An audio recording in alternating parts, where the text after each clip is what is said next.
এটা হচ্ছে সরস্বতী পুজোর দিন, পুজোর আগের দিন রাত্রেবেলার ভিডিও। আমরা অনেক রাত অবধি প্যান্ডেলের ওখানে ছিলাম। আমাদের বাড়ির ঠিক অপোজিটেই প্যান্ডেলটা হয়েছে। তখন প্রায় রাত বাজে কটা হবে, 11টা 12টা হবে। দাঁড়াও দাঁড়াও, না আমি ভাত দেবো।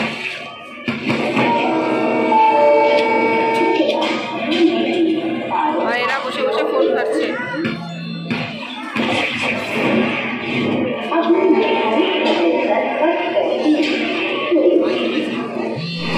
দেখো সবাই দলে দলে কাজ করছে, আমি কাজ করছি না, ভিডিও করছি, বাট কাজ কিন্তু করেছি, সেটা একটু পরে দেখতে পাবেন।